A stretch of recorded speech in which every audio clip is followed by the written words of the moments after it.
నమస్తే. శ్రీ గురుభ్యో నమః. శ్రీమాత్రే నమః. ఆదిత్యాయ చ సోమాయ మంగళాయ బుధాయ గురు శుక్ర శనిభ్యే రాహవే కేతవే నమః. ప్రస్తుతం మనం డిసెంబర్ మాసంలోకి వచ్చాం. ఈ డిసెంబర్ మాసంలో మనం సహజంగానే ప్రతి మాస ఫలితాలు, పక్ష ఫలితాలు, వార ఫలితాలు చెప్పుకుంటూ ఉంటాం.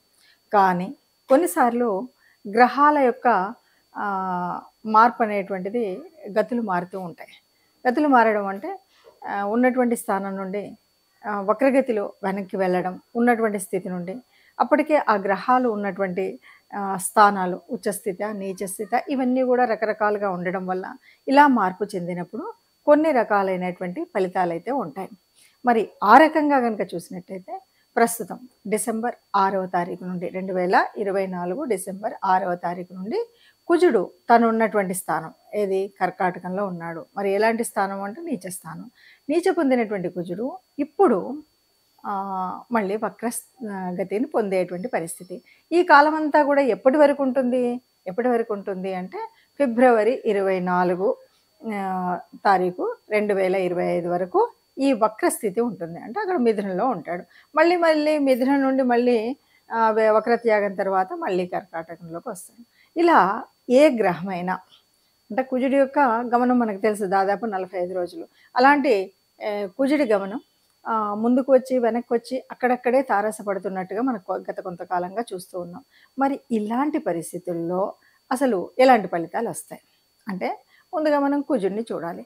కుజుడిని చూసినట్టయితే కుజుడు అంటే మనకు తెలుసు భూమి పుత్రుడు. కుజుడు ఒక సిస్టమాటిక్ ప్లానెట్, క్రమశిక్షణకు మారిపోయారు, ఒక సైన్యాధ్యక్షుడు అని మనము ఆ గ్రహాల యొక్క కుటుంబంలో చెప్తాం. ఏదైనా సరే ఒక వారియర్. కాకపోతే అనువుకాని సమయంలో కోపం వస్తుంది, అనువైనటువంటి సమయంలో ఒక సరి అయినటువంటి ఆలోచన శక్తి ఉంటుంది. ఇవన్నీ కూడా మనకు కుజుడిలో కనిపించేటువంటి లక్షణాలు.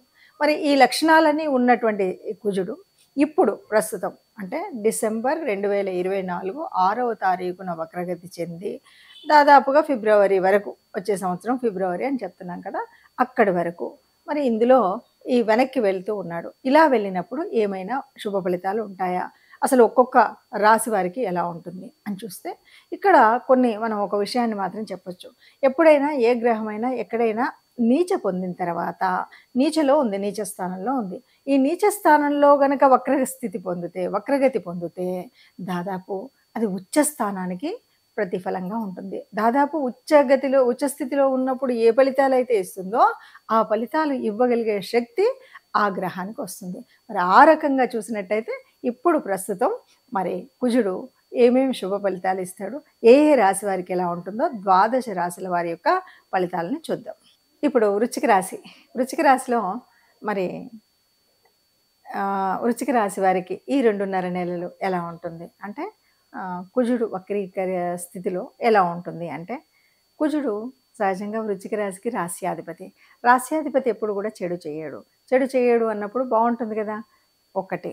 రెండవది వృశ్చిక రాశి వారికి అంటే ఇంకా మిగతా గ్రహాల సంచారము మిగతా అన్నీ వదిలేసి కేవలం కుజుడు వెనక్కి నడుస్తూ ఉన్నటువంటి పరిస్థితిని మాత్రమే చెప్పుకుంటున్నాం. కాబట్టి ఇది ఏ స్థానంలో జరుగుతుంది అని కనుక మనం చూసినట్టయితే ఇక్కడ 11 మనకు వ్యయభావంలో తులా ఉంది, 11లో కన్యా ఉంది, 10లో సింహం ఉంది.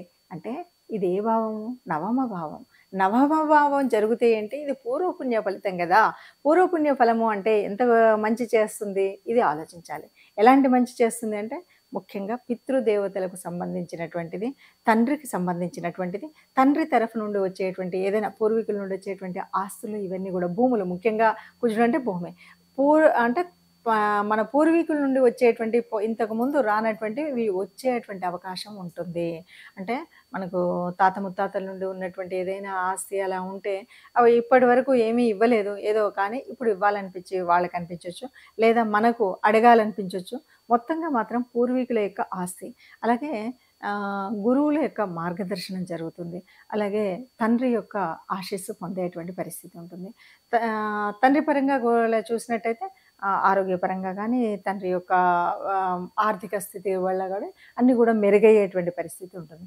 ఇక వృశ్చిక రాశి వారికి ఓవరాల్‌గా మనం చెప్పొచ్చు అంటే ఏం చెప్పొచ్చు అంటే, మనకి ఇప్పటి వరకు మన పూర్వీకుల నుండి ఏదైనా ఆస్తి రాకుండా ఉంటే అది వచ్చేటువంటి అవకాశం ఉంది. ఇక మిగతా విషయాలల్లో అన్నిట్లలో గనుక మనకు చూసినట్టయితే కొద్దిగా పూజలు, వ్రతాలు, దేవతా సందర్శనాలు, తీర్థయాత్ర సందర్శనాలు, ఒక దేవుడంటే భక్తి, ఆధ్యాత్మిక చింతన ఇవన్నీ కూడా బాగా పెరిగేటువంటి స్థితి అయితే కనిపిస్తుందండి. దాదాపుగా మనం చూస్తున్నటువంటి గ్రహ పరిస్థితి ఒక్కొక్క రాశికి ఒక్కొక్కలాగా ఉంటుంది అంటాం. అయితే ఇక్కడ ఒకటి విషయం మాత్రం తప్పనిసరిగా చెప్పుకోవాలి. ఏది ఏమైనా జన్మ జాతకంలో మరి ఈ గ్రహాలు యోగించేవా? యోగించనివా? ఇది మొదటి స్థానం. ఇందులో మరి ఏ గ్రహాలతో కలిసున్నాయి? ఏ స్థితి ఉంది? ఏ యుతి ఉంది? అంతేకాదు నడుస్తున్నటువంటి స్థితి ఏంటి? అంటే ఏ దశ నడుస్తుంది? ఏ మహర్దశ నడుస్తుంది? ఏ అంతర్దశ నడుస్తుంది? వీటన్నింటిని బట్టి ఫలితాలనేటువంటివి మాత్రం ఉంటాయి. మరి ఏది ఏమన్నా సరే కొన్ని రాశులకి చాలా మంచివి అని చెప్తాం, కొన్నిటికి కాదు అని చెప్తాం. ఎందుకు ఏమిటి అంటే ఇప్పుడు మనం చెప్పేటువంటి స్థితిలోనే కుజుడు అనగానే కుజుడు తన యొక్క జన్మరాశి ఏదేమన్నా మంచి చేస్తాడు. అంతేకాదు అంటే కుజుడికి జన్మరాశి మేషం అవుతుంది, అలాగే వృశ్చికం కూడా. అంతేకాదు మనం కుజుడిని ఓ మాట చెప్తూ ఉంటాం. ఎలా చెప్తామంటే కుజుడు అనేటువంటి వాడు సైన్యాధిపతి. సైన్యాధిపతి ఎప్పుడూ కూడా రాజుకు రాణికి మంచి చేస్తాడు తప్ప ఎక్కడా చెడు చేయడు. ఆ రకంగా కర్కాటక సింహరాశులకు ఓ మంచి చేసేటువంటి వాడు. ఇలా మనకు ఆయన యొక్క స్థితిని బట్టి ఉంటుంది కుజుడు. కుజుడుకి ఉచ్చస్థానం అంటే మకరంలో ఉచ్చ పొందుతాడు. అలాంటప్పుడు కూడా మంచి జరుగుతాయి. మరి ఇలా మంచి జరుగుతాయి కానీ అందరిది మరి మకర రాశి కాకపోవచ్చు కదా, అందరిది కర్కాటక రాశి కాకపోవచ్చు కదా. మరి ఇలా ఉన్నప్పుడు ఆ గ్రహం కూడా మరి జన్మజాతకంలో కూడా సరిగ్గా కుజ దశ నడుస్తుందా, లేకపోతే కుజ అంతర్దశ నడుస్తుందా, ఇవేం జరుగుతున్నాయి అన్నది అందరికీ చెప్పలేం కదా, ఒక్కొక్కరికి ఒక్కొక్కలాగా ఉంటుంది కదా. మరి ఇలాంటి పరిస్థితుల్లో ఏది ఏమైనా సరే ఈ మార్పు వల్ల, ఈ వక్రగతి వల్ల నా రాశికి మంచి జరగాలి అని ప్రతి ఒక్కరికి ఉంటుంది. నా రాశి వారికి నాకు మంచి జరగాలి. అలా జరగాలి అంటే ఎప్పుడైనా సరే ఎవరి అనుకూలత కావాలి? దైవానుకూలత కావాలి, గ్రహానుకూలత కావాలి. ఈ 2 కావాలి. మరి దైవానుకూలత కోసం మనం చేయవలసినటువంటి రెమెడీ ఏంటి? తప్పనిసరిగా ఎవరి ఇష్టదేవత లేదా కులదేవత వారు తప్పకుండా ఇలా ఎప్పుడు ఏ గ్రహమైనా సరే అనుకూలించినా అనుకూలించకపోయినా ఆ ఉన్నటువంటి పరిస్థితుల్లో మనకు సానుకూలంగా ఉండాలి అనుకున్నప్పుడు మాత్రం మర్చిపోకుండా మనం చేయాల్సినటువంటిది మన ఇష్టదేవత ఆరాధన, కులదేవత ఆరాధన అన్నది చేస్తూ ఉండాలి. దీన్ని బట్టి మనకేమర్థమైంది? ఈ ఆరాధన నిరంతరం ఉండాలి, మొట్టమొదటి పాయింట్. ఇక రెండవది కుజుడు అనగానే కుజుడి యొక్క అధిదేవత మనకి సుబ్రహ్మణ్య స్వామి. కుజుడి రూపం అనగానే మనం ఏం చేస్తాం? సుబ్రహ్మణ్య స్వామిని ఆరాధిస్తాం కదా. కుజుడి విగ్రహాన్ని యొక్క అనుకూలత కోసం మనం ఆరాధించేటువంటి దేవుడు సుబ్రహ్మణ్య స్వామి. సుబ్రహ్మణ్య స్వామి కాబట్టి ఇప్పుడు మనం ఏం చేయాలి అంటే మంగళవారాలు, అంటే ఇది భౌమవారం అని కూడా అంటుంటాం, కుజుడికి సంబంధించినటువంటి వారం.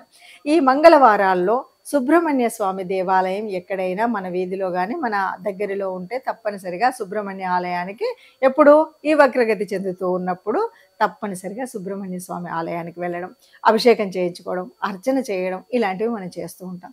లేదు ఇవి దూరమైన ఏ పుట్టలో పాలు పోయడానికైనా వెళ్ళొచ్చు. మనం ఈ సుబ్రహ్మణ్య స్వామి ఆరాధన, ముఖ్యంగా సుబ్రహ్మణ్య షష్ఠి వస్తుంది కదా, ఆ షష్ఠిలో గనక సుబ్రహ్మణ్య స్వామి అభిషేకం చేయించినట్టయితే దాదాపుగా మనకున్నటువంటి ఈ చిన్న అంటే కొంచెంగా అటు ఇటుగా ఉంది అనేటువంటి, అంటే ఆ చిన్న అప్రమత్తతోటి ఈ రకమైనటువంటి నష్టం జరిగింది అని చెప్పేటువంటి వాళ్ళకు కూడా ఏ నష్టం జరగకుండా హాయిగా సాగేటువంటి పరిస్థితి ఉంటుంది. అందువల్ల సుబ్రహ్మణ్య షష్ఠి రోజు కానీ లేదు మీకు వీలైనప్పుడు ప్రతి మంగళవారం కానీ వెళ్ళడం, గుడికి వెళ్ళడం, ఆరాధించడం చేయండి. దీంతోపాటు మీకు నవగ్రహాల్లో ఉన్నటువంటి మరి కుజ స్తోత్రం వీలైనప్పుడు చదువుకోండి. లేదు ఆ చాంటింగ్ అనేది నిరంతరం చేయొచ్చు. ఇవేవి రావండి, ఇవేవి తెలియదండి, సుబ్రహ్మణ్య స్వామిది ఆలయం దూరంగా ఉంది అని అనుకునేటువంటి వాళ్ళు తప్పనిసరిగా రెమెడీ కావాలి అంటే ఇంకొక పని కూడా చేయొచ్చు. విష్ణు సంబంధితమైనటువంటి దేవతల్లో ముఖ్యంగా నారసింహస్వామి యొక్క కథను ఆలకించడం కానీ, అంటే అవతార ఘట్టం, అవతార ఘట్టాన్ని గనక మనం వినడం ఇలాంటిది గనక చేసినా ఇవేవి కూడా లేదు నాకు ఇంకా ఏమీ రాదు అంటే విష్ణు సహస్రాన్ని వినండి, భక్తి శ్రద్ధలతో వినండి, ఎక్కడికి వెళ్ళినా వినండి, నిరంతరం విష్ణువుని ప్రార్థనలో ఒక తలంపుగా తలవండి. మనకు ఉన్నటువంటి ఏ రకమైన అంటే గ్రహరీత్యా మారుతున్నటువంటి స్థితి రీత్యా మీకున్నటువంటి మీ రాశి రీత్యా ఏదైనా చిన్న చిన్న అపాయాలో లేకపోతే చిన్న చిన్న ఒడదొడుకులో వచ్చేటువంటి పరిస్థితి ఉంటే ఆ పరిస్థితి నుండి కాపాడగలుగుతుంది. కాబట్టి వీలైనంత వరకు కూడా ఈ రెమెడీని చేయండి. అందరూ సుఖంగా ఉండాలి, అందులో మనం ఉండాలి. సర్వే జన సుఖినో భవంతు.